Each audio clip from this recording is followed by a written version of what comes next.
Brilliant. So we're on, is it day 3 now of our Time to Grow program?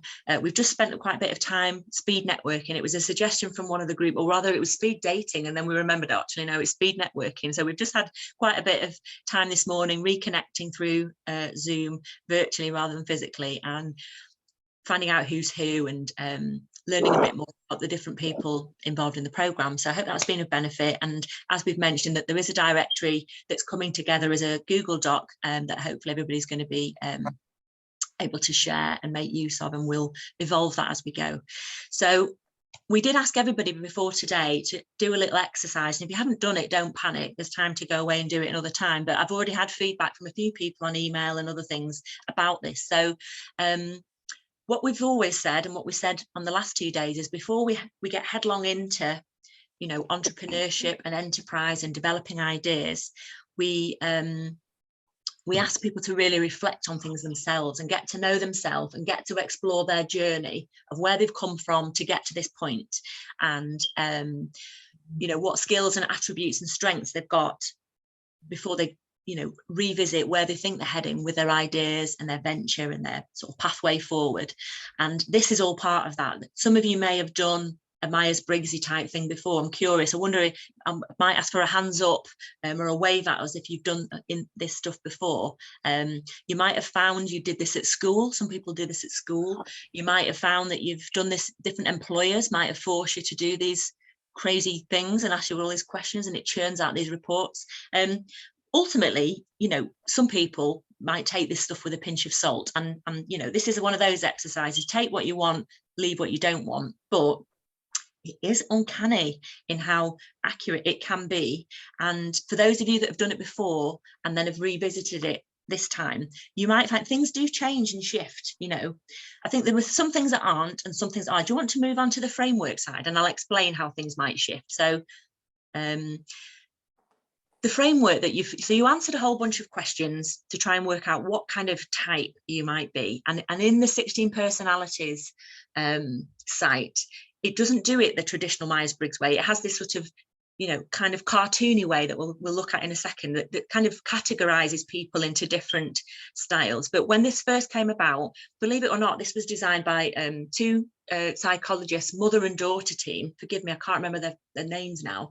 I should have brought that with me, but I never knew this until I started looking at it. It was a mother and daughter team who were Myers-Briggs back in, you know, over 50 years ago, who put this structure together and put this principle together to try and work out character type. And they've done it slightly differently to this pattern that you've used here, but it's more or less the same. It gives you these sort of 4 characters, these 4 letters that somewhat describes how you are.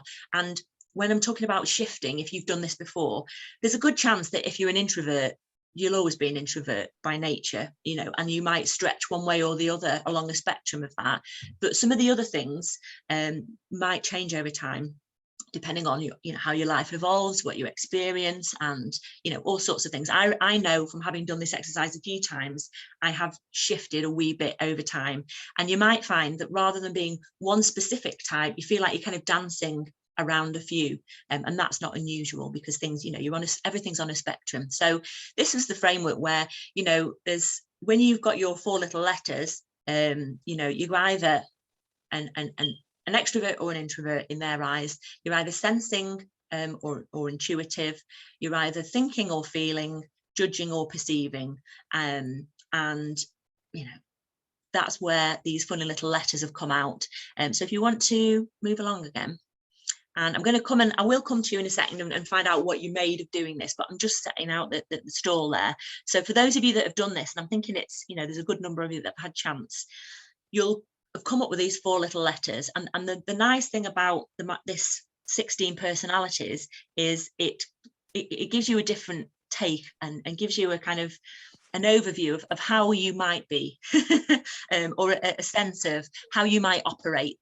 And some of you might be more analytical than others. Some of you might be more sort of in a kind of leadership and kind of more forthright position than others.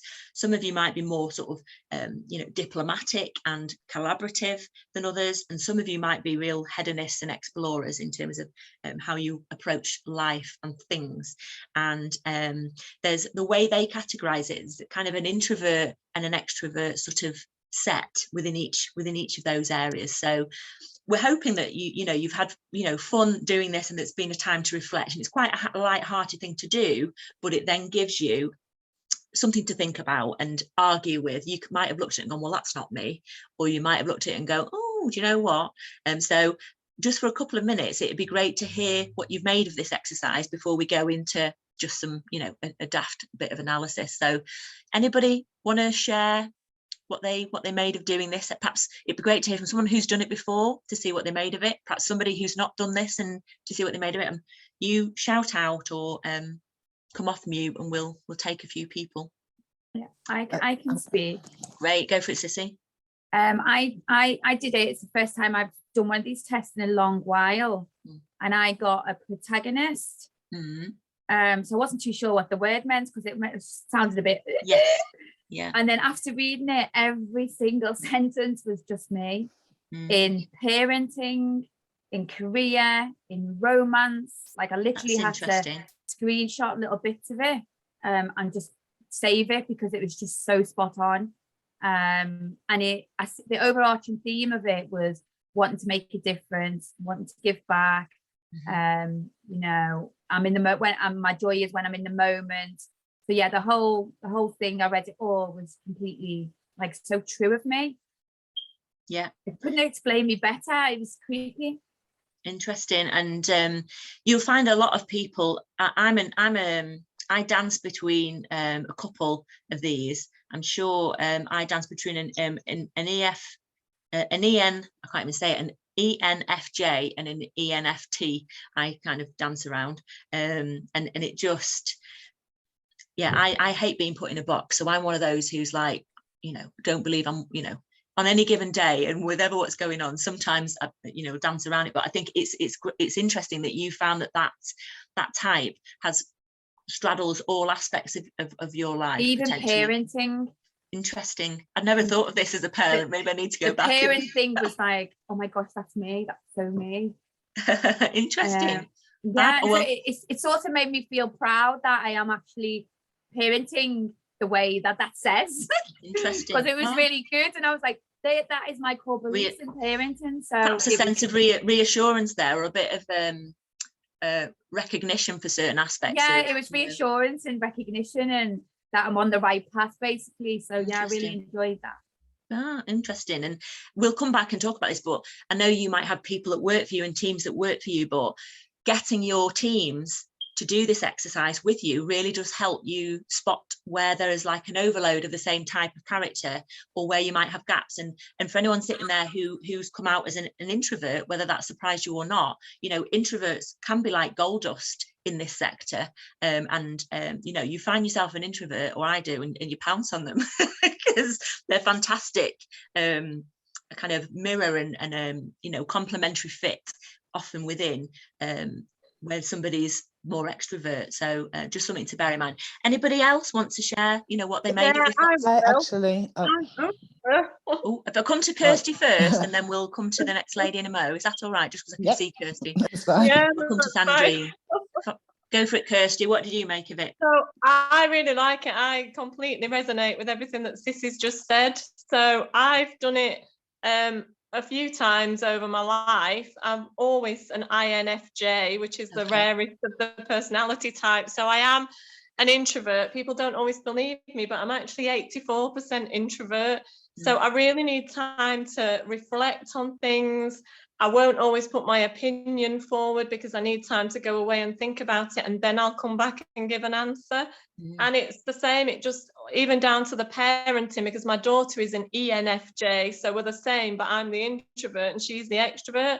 And yeah, totally me. It just describes me in every aspect. So I was really interested looking at the work and career stuff, because there's a lot of things for my type around I've got to do work that's of value. I've got to make a difference. That's more important to me than kind of climbing a ladder or getting to the top of my game or earning money, which I know, because that's something that I'll struggle with. So I've got a lot of ideas and I know what I want to do and I can be passionate about a cause, but then I'm not really motivated by the kind of financial side of things. And that's the bit that I struggle on and where some of my barriers are. So that's really interesting. And also it's added a T at the end of mine for turbulent, which means you're either kind of assertive or turbulent. And the turbulent kind of makes sense to me because I'm working a lot on myself at the moment through my own kind of trauma around being more assertive. So that was really interesting because that's never come up before. So yeah, totally. Well, glad it's been helpful and interesting to hear a totally different character and a different style. And some of the things you're saying there will resonate with a lot of people. Oh, sorry, whether you're a I just had to put that down. Whether you're an introvert, an extrovert, and how you sort of, whether there's sort of different aspects to what you're doing, thinking this stuff through. And it's interesting that you stay the same. Perhaps I'm just a bit of a weirdo, having things have changed. But I think I intentionally. I don't like, it's just part of my nature. I don't like being one thing. There's part of me that likes being sort of multiple things. So it's probably a reflection of that. And interesting what you say about you're an introvert, but your child's an extrovert. I'm in the same position where, yeah, my sons and I, and it's, you know, it's really interesting sort of the dynamics, but actually a great team. And, you know, whether it's a family or whether it's in the workplace, even though you think, oh, I'm not sure about this, I'm not sure about that. If you know your type and you know your strengths, you build your complementary allies in whatever way, shape or form around you, and we'll be covering that quite a bit over this program. Naomi's got a hand up. I'm going to come to her because I'm wondering if it's in relation to what we're saying here, and then I'll come to Sandrine, and then we'll move on to some other bits. So Naomi, did you have a quick point to add there? Yeah, it was in relation. I was just going to say, no, I flip between two, so you're not the only one that flips between two. I've done it before. I quite like dancing around. Whenever I've seen this before, it's been in a very structured kind of matrix and a box, and I find a dance between 4 boxes rather than be a specific set. But the way this is laid out is quite specific. But no, it's interesting. Really good as well. Yeah, really good it was. Oh, I'm glad to hear that. That's great. And I know Sandrine was up for. Do you want to? I was just going to say basically that I use this test with young people, with adults, and I really love it because it's always, most people always find it very accurate, but also I'm between two. I'm between INFJ and INFP, between the advocate and the mediator. And everyone is always shocked that I'm the introvert, which I am, because people think basically that you just hide it well with your big smile. Basically, that's it. But it's about what you were saying before, Kirsty. It's about what you're passionate about, basically. So I've got a lot of passion, but I am an introvert. But this test is brilliant. There is a kiddie version called the iBuzz, and it tells you what animal you are instead of letters, because letters can be a little complicated. And it's still. Well, maybe put that in the chat, Sandrine. There might be people that find that interesting, either for groups they're working with children. Yes. Else. Please put it in the chat. Yeah, no, that sounds good. And I wonder, anybody find this not helpful, or that it just wasn't quite the right thing for them, or maybe, you know, any I'm just curious. You don't have to say, but I'm just curious for anyone who's got a different view or something else they might add. No? Yeah, I wouldn't add. I've done this before, and I felt this time it didn't hit me as much. But I think as you were talking, maybe my case is because I didn't fit into one box this time, and I feel that I'm on a transitional journey, so maybe I'll go back and read it, because I thought, no, that is not exactly me. No, I disagree with that. There's so many things I was thinking, nah. So I kind of switched off actually after a while when I was reading it. Yeah, interesting. And like I say, the reason we ask, and if you've done this before and you feel you're a particular type, or you know, sometimes at a point in time or a change in circumstances, or perhaps if you've done this when you were in one style of work or job and things have changed radically and now you're in a different life or place or whatever, or you've maybe, you know, it's not unusual, lots of women change their identity over time for lots of different reasons. Certainly that's something we've noticed through our network, when people are, you know, whether they've had some sort of setback or whether they're actively now following their passion when they weren't before, you know, things swap and change. It's, you know, it's having a look at where you feel your sort of skills and talents align, and knowing yourself really is what this exercise was about. Partly for when I'll explain why before we have that break. So do you want to? Oh, we've got a daft, because I mean we didn't want to ask all of you who got what, you know, because it's a personal thing. We asked one of our interns a while ago to kind of find us, who are these people out in the public eye and in the public domain. So I won't, you know, it's just giving you a sense of, you know, our lovely Queen Liz is an introvert apparently, and you know, we're just nosy. This is the kind of Hello magazine side of or the kind of gossip style magazine of, you know, who are these characters, and in history who has been identified as introverts, and there's a whole range of them there, you know, who've all achieved amazing things and led change and done all sorts of stuff. So it's not an extrovert, natural extrovert sort of domain, this stuff. And then if you want to flip on again, a whole bunch of other very polished people. You know, I'll go back to Anne Frank myself. She's, you know, pretty plain and simple there, and great photos. But it's just to give you a feel for, you know, everybody's, you know, quite different, and not only are you, you know,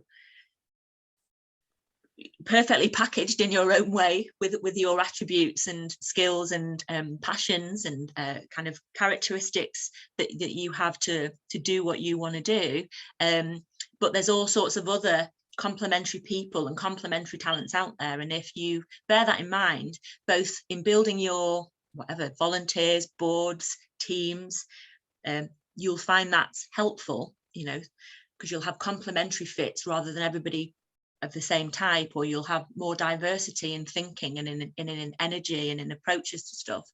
But bear this in mind within your communities as well. You know, there's all these characters that you're serving through your project. Oh no, Posh Spice, I know I had a bit of a panic in that, but anyway, basically people in your community are very diverse in style, type and character, and so how do you meet all their needs? You know, who is it you're targeting? And if your style, method, approach and energy is in a particular way, you might be missing out on reaching or engaging a whole bunch of other people. So it's just, you know, there's a double side to think about there. And the final thing, the main reason I ask people to do this, not just to kind of see where they're at, see what they think about what gets churned out, is to do with learning styles, which we'll talk about. So a lot of this, you know, we're hoping it might help affirm or remind you of capabilities and strengths, or it might help point out, as we've just heard there, that you're on a period of transition. If something's not gelling right, you know, maybe it's the wrong time to do this kind of exercise, and actually leave it a year or two and, you know, review things.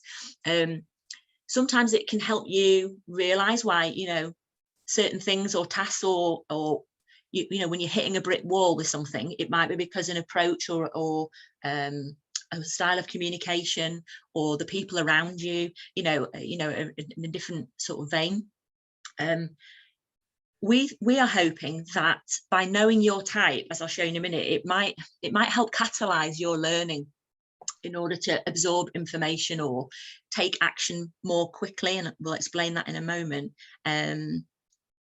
And we hope that it might help you think about, you know, learning how to better identify and create opportunities which work for you, rather than pushing against something that's not in your nature, not aligned with your sort of style of characteristics and attributes. And you know, there's room for everyone to be doing what they're doing, whatever their sort of set of characteristics. So if we just take this last slide here, sorry, it's slide overload, but there's one more, I think, where what I found, so when back in the day, not a lot of people know this, but I studied as a product and furniture designer. I think we might have talked about this last time. So I did product and furniture design. I loved it, but I'm not an artist. I can't draw for toffee. I had a real struggle getting through that degree. Even though I'm super bright and I have 5 A levels and all this stuff, it was a real challenge because everyone around me was quite different to me, which I loved. But yeah, my skill set was, you know, I had to do things quite differently to make that work. And that was one area where I noticed, you know, I was struggling with stuff. Different things in the world of work where, you know, I ended up after working as a furniture designer, which was fine. And I'm very methodical and practical, and I can make the impossible happen. So, you know, I did that on a daily basis, but I realized things weren't working. And when I kind of fell into the charity sector working for Unlimited as a young person. What was I, 22 at that point, and I'd realized, oh, everything I'd studied for and all this stuff, it's like, it's not going to work for me. I need to have a rethink. I had a big learning curve coming into the charity sector because I had a lot to do, I had a lot of responsibility and a lot thrown at me at once, setting up this new organisation with a total maverick and visionary nutcase who just gave me lots of responsibility to do all this stuff. So what I realised quite quickly was that I needed to catalyse my learning. That's the point.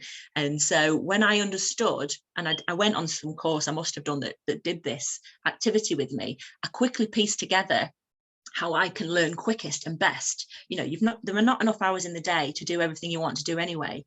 And if you're on a learning curve, or you've got to find people to help you make all this happen, then you know, pinpointing down what might work best for you rather than banging your head against learning styles that aren't going to work is what I found to be useful anyway. So me being extroverted and intuitive, you know, problem solving, I'm a real action orientated learning person. I can do the academic stuff, I can be academic, but my heart of hearts is in the physical. I need to be with people, I need discussion, I need to create my own opportunities to learn, because a course probably won't teach me everything I want to learn or everything I want to do, or I get bored. So that's me, and that's how I've you know, I will create opportunity. Like we're doing this how-to festival. It's a forced learning exercise for us all to learn how to put a website together, and we've done it, how to video edit all this stuff and make things come to life. And it's creating lots of opportunities for people who've never done that kind of stuff before, and you'll come to hear about it. Well, that's a perfect example of how, you know, you can't go on a course to learn this stuff. You've just got to throw yourself in there. So that's one way. But then there'll be other people, you know, depending on what your styles are, where actually you need that formal stuff. You are loving this PowerPoint presentation, you know, so long as we're at a pace that's going to work well, you know, having written instructions, you know, not putting yourself too far out of your comfort zone, you know, as an introverted sensor, those sorts of things would work perfect for you. So throwing yourself out there to all this business networking ain't going to be for you. But actually now we're in the world of Zoom, and you can network remotely and take things at your own pace and join things that are going to work in your learning style, you know, that could well work for you. There are other people who you know, will really get a lot, you know, really good at learning through self-study and reading and research, and independent learning, you know, might be more your thing. And so picking learning options that do that. So those of you that are in that camp might find yourself, you know, that rather than, you know, being out and about and coming to more practically oriented training, you might find actually going to more accredited or academic learning options, or the Open University courses, a more useful way of upskilling yourself and getting where you want to be. And, you know, last but not least, you know, extroverted sensors, videos, shadowing, hands-on experience, that there's just so many different ways that you can learn what you need to do, rather than worrying that, you know, you have to. I know the world of school these days, you know, teaches kids in particular in a very structured way, but we all know from being in the real world, there's so many more wider ways to gain the knowledge that you need to learn. So if you can't find that course that suits you, or if you know that you need a more, you know, calm and considered way of learning, or a more physical way of learning, being aware of that will help you spot the opportunities that are best for you. That's really the gist of some of what we've got here. So I don't know whether anybody's got any thoughts on that, whether they've, you know, how people have been going about learning what they're doing. I guess I might come to Sissy as someone who's on the extrovert side. How have you felt over the years about learning and your approach to upskilling? Sorry, I'm back on. Yeah, my learning is by doing. So slides and that, it's just not. And yeah. I can remember that from school. It never ever like got me to pay attention. Hence why I've set a company up that delivers workshops and and like career options and things in a creative way, because I learn by doing. Yeah. So I learn, and self-instruction, even though I've run a business for a long time and I should be able to be quite, you know, like focused on that, I'm not. Yeah.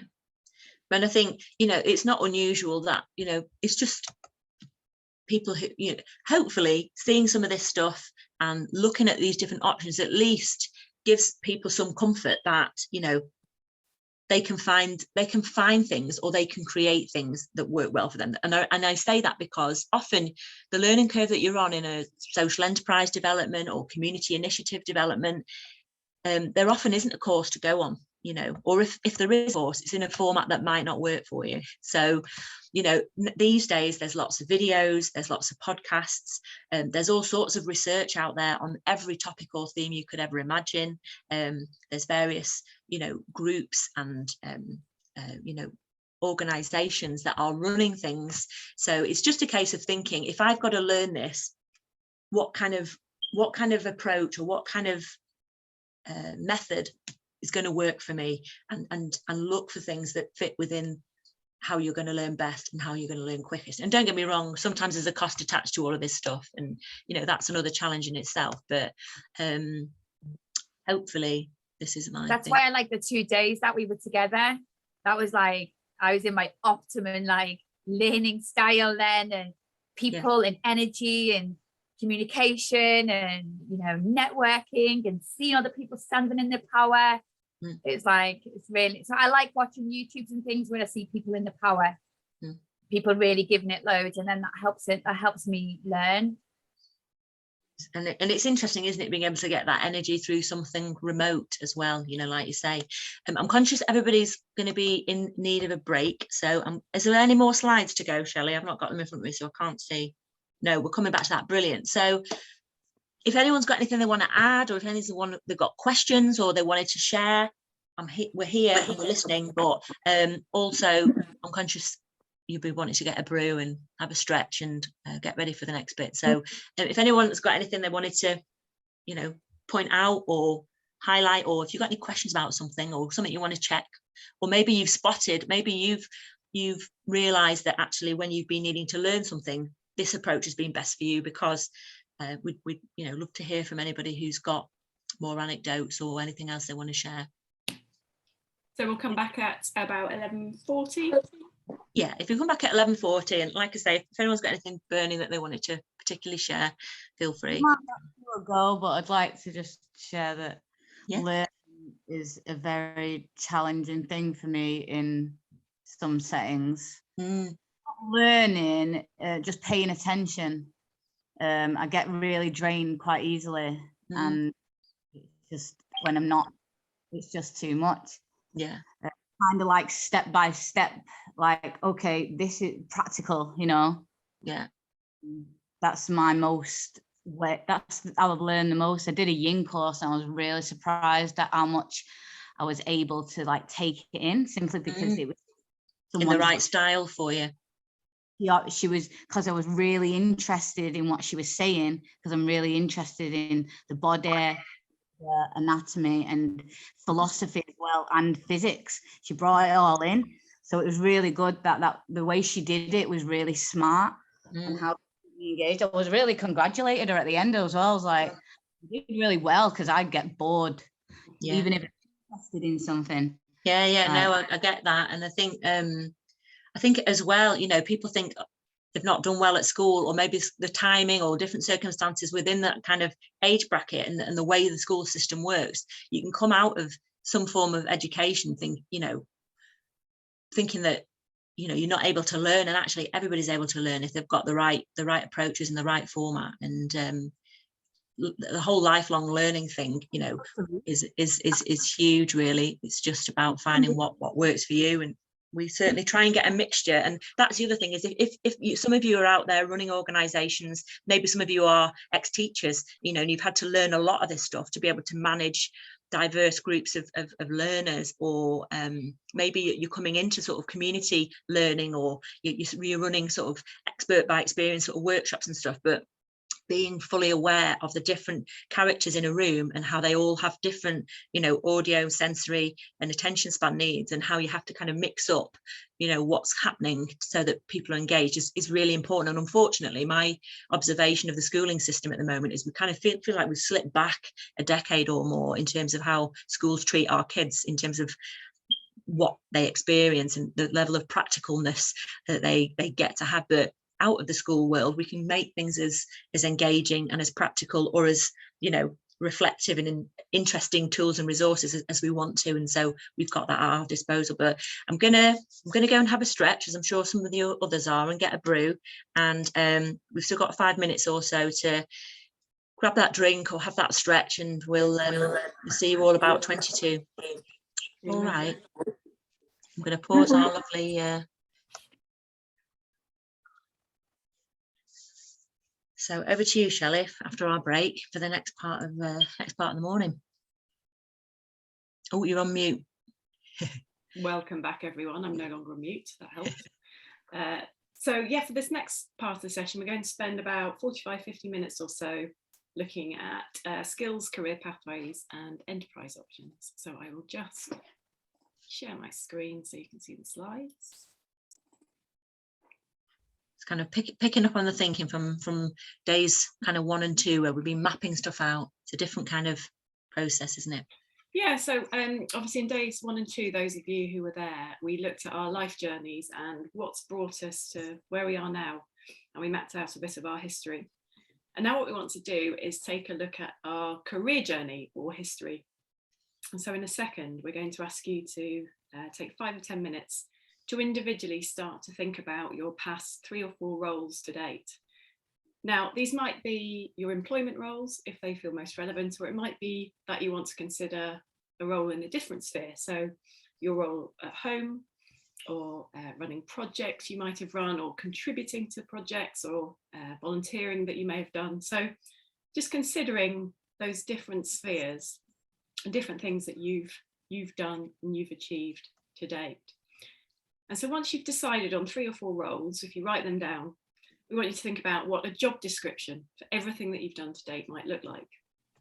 So it could be that you just do this as a simple list, a list of bullet points, all the different skills, qualities and characteristics that you've needed to fulfill those various roles. And when we do this, we find that taking the time to think about it, and you may have done this for things like interview prep previously, but taking the time to think about these things brings to light some of those skills or experience that you may not have surfaced before. And what we're then going to do is think about mapping that into your future ventures and future projects. You might find it useful to actually break it out into sections. So if you think about how a job description or a CV is often laid out, sometimes you might have a section on skills, you might have a section on strengths, on experience, on characteristics. So lay it out as you find useful. If a single list is more useful, then go for that. Or if you prefer to break it up into different categories, then do that. Consider those 3 or 4 roles and think about all the different things that you might have done. And then you might, just to give you a bit of context. So when we talk about skills, it's things that you're able to do. So it might be something like